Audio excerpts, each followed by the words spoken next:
Okay, so there's like a lot of sirens going on outside. I don't really know what the hell's going on, so just...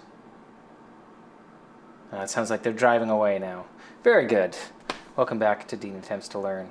Today, I'm going to work on some Keith Merrow stuff. So if you don't know Keith, he is like a super groovy, awesome, like 7-string, mostly instrumental guitar player. Most of the bands he plays in are instrumental, and I think all of them. He's great. He writes cool music, really like kind of sludgy, groovy kind of stuff. A little bit different than what I usually do. I usually do like the hardest shred thing that I can possibly find. The riff that I chose today to learn of Keith's is this really cool, groovy triplet kind of thing, and it's off of his latest album, Reading the Bones. So. I've got the tab from Sheet Happens here, and I'm going to try and tackle it. So all I've done is I've listened to songs off the album. I haven't listened to the entire full tab all the way through. I've just kind of like heard a bit of it. I'm like, oh, cool. I'll just like quickly grab that, and we'll see how that goes. Maybe it's harder than I anticipate. Things usually turn out to be... Actually, well, I guess with my last video, it was harder than I anticipated.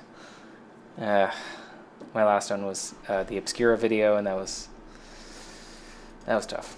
All right, so let me see if I can just pull up the area that I wanted to tackle today.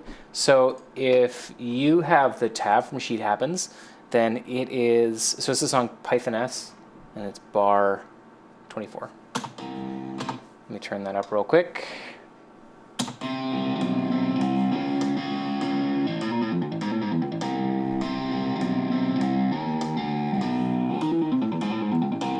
Now, the great thing about Keith is that he released this album himself, which means I can play the actual track, and I won't get anybody trying to demonetize the video. So, I think this is it. Yeah, right about here.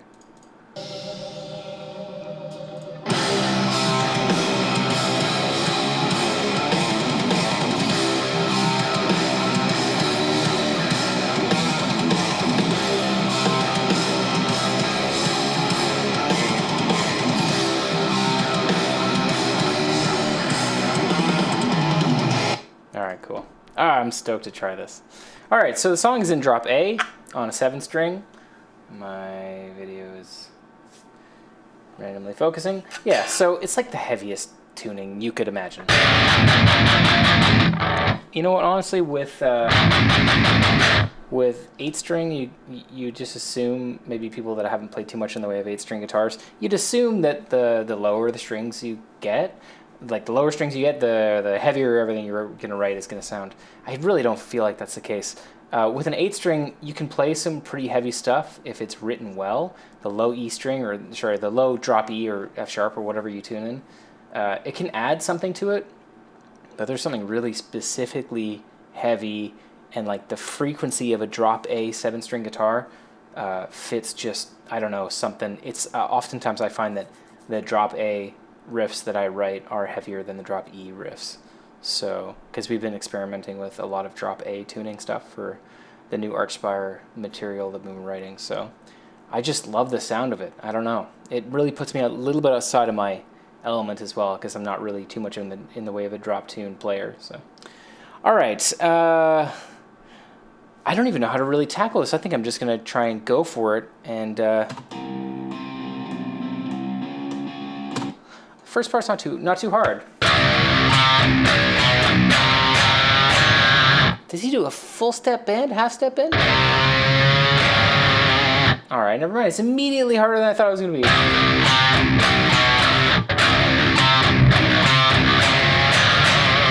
All right, let's listen to the track, see what the fuck is going on.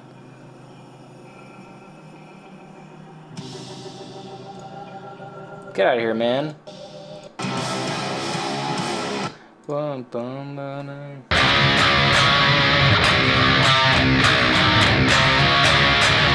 he definitely bends it. I wouldn't want to play it too much different than the tab. I find that my low string and my A string and my drop A string kind of pitch differently. So that's something immediately that I have never dealt with. This is kind of cool. So when you're taking your low string and you want to bend it up, and you take your A string, so your higher pitch, they bend at different rates. So because of the looseness of my drop A and the tightness of the normal A string, you have to bend the A string further than you would bend the low A string. So that's kind of interesting. And it's real tough to get it like to sound good. So props to Keith. Holy shit. Never thought about that before. All right, so that's decent. Now he goes into this triplet thing.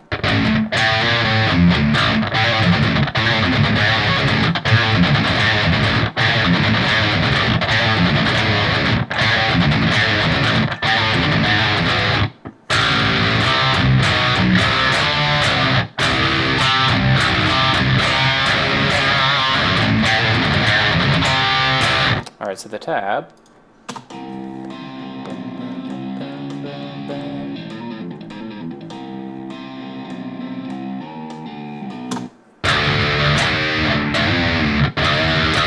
Man, I never do like non-pinch harmonic bends on my low string. This is making me feel real weird. I never do that stuff, so that's cool.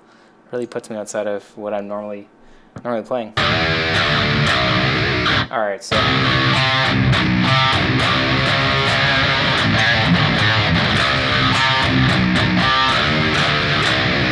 And then the last run is. Sometimes I get tripped up reading tab that is an 8-string tab.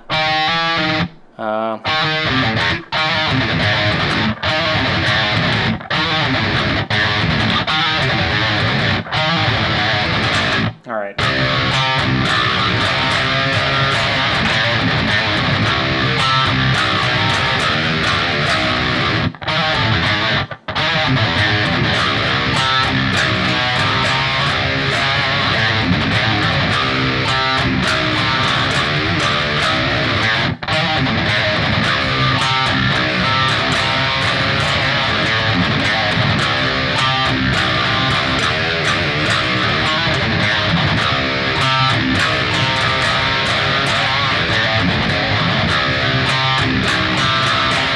Oops. Holy shit, that's a rad riff. Alright, let's see what that sounds like playing with the song. I think there's another tail that I'm missing. Or ending. I don't know if you refer to things as a tail like I do, but I guess it sounds kind of weird when you say that. Tail. Alright. It's a little dark in my apartment right now, so... It's bright in the background, but it's dark in my face. Although you didn't tune in to see my face. If you did... There's much better faces online. Don't tune in to just see my face. All right.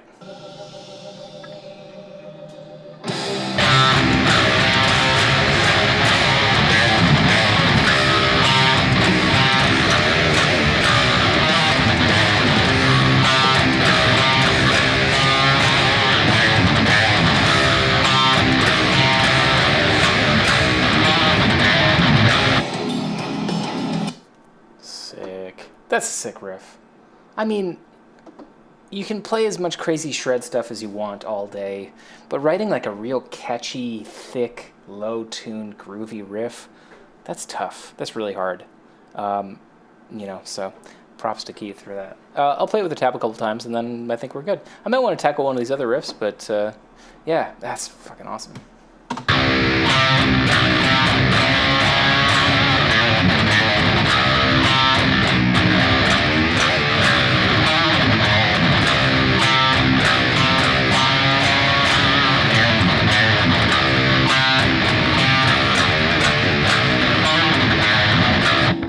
All right, so one thing to think about when you're playing triplets, it's a thing that I've talked to a lot of people about, a lot of students, about trying to get your triplets like really well timed. Triplets are tough because a lot of stuff that we write is in groups of fours because we have 4 fingers. That's a big part of it, so we'll sequence things in certain ways. I mean, the basis of my guitar playing is this. I mean, that 4-note per string run, I practice more than anything else. So my right and left hand are so used to doing 4 notes per string I've even practiced quite a bit two notes, from two note per string. And if you're big into pentatonic stuff, right? So we've got two note per string. Three note per string puts a bit of a difference in your right hand. So your right hand then, instead of doing alternate picking at certain tempos, I find that you have to switch to economy picking. So if you don't know the difference between those two, alternate picking is basically just, it's kind of what it sounds like. You're always switching between downs or ups, and in that order, and it never changes. So a really good guy to check out for this would be Steve Morse. That guy is like the alternate picking king. Like, holy shit, he'll do what's known as cross picking, which is alternate picking one note per string, and you'll arpeggiate chords. So if you've ever heard of the song Too Many Notes, that intro is all, actually it's not all one note per string, but he has a bunch of one note per string runs in there, and they're really tough. It means you have to do this sort of U shape with your pick. That's really, really tough. So with three note per string, I find that I always switch to economy picking. I guess it depends on the riff, but anything above a certain tempo, I'll have to switch to economy picking. And economy picking is basically like, if you're doing three note per string here, it'd be like down, up, down. I'll turn my volume down. Down, up, down, up, down, up, down. See how the pick stroke in that direction is sort of just going in the direction of the next string. So instead of alternate, down, up, down, up, down, up, down, up, down, in economy, everything is if you're doing three note per string, each new string starts with a downstroke. Down, down, down, down, down, down. So if you're not too familiar with that technique, I always say check out Troy Grady. His YouTube channel has so much stuff about economy picking and alternate picking, and he delves into it in crazy depth. So definitely give him a check out on YouTube. That'd be cool. All right, sweet. Well, I feel like I'm pretty good with this. Let me just try this next riff. Okay, so it has lots of triplets in it. Let's check out what it sounds like.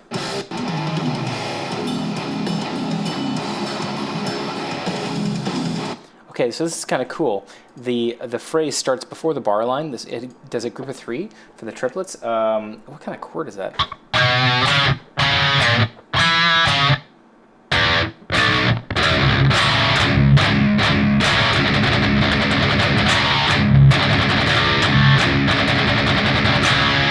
A big thing for this, when you're doing triplets on one string, you have to sort of feel out this kind of swagger, I guess you could call it. And now when I say swagger, I kind of mean like if you were to do straight time. So let's say if we do 16th subdivisions, just straight 16ths.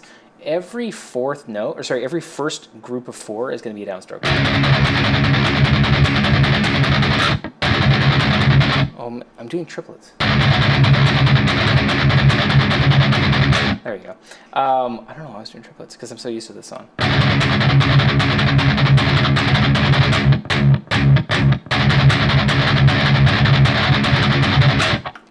That kind of makes sense. So each group of four starts with a downstroke.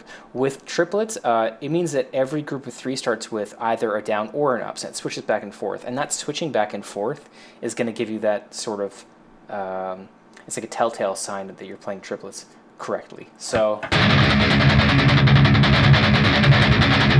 it's also like if you bob your head, you're going to get one on a down and then one on an up.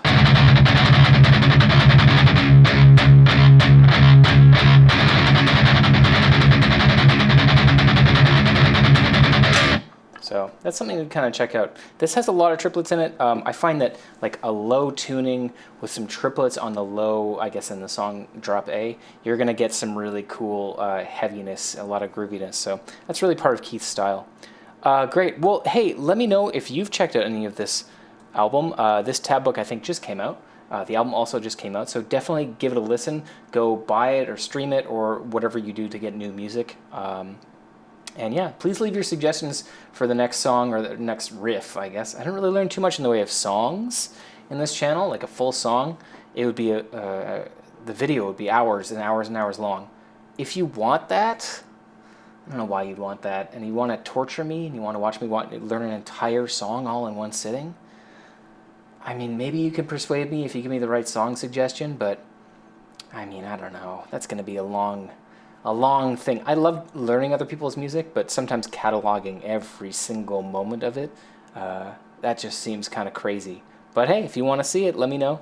And yeah, and my band ARCHSPIRE will be on tour May through June, so we're going to be playing in Seattle, the first date of the Tech Trek 4 tour. We'll be at El Corazon in Seattle on May 9th. So in the description below, I've left the ticket links and all the dates. Please check us out, come and hang out with me and say hi, and let me know what you like about the channel, what you don't like about the channel, and hopefully we can make it cooler together. That'd be awesome. Thanks so much. See you next time.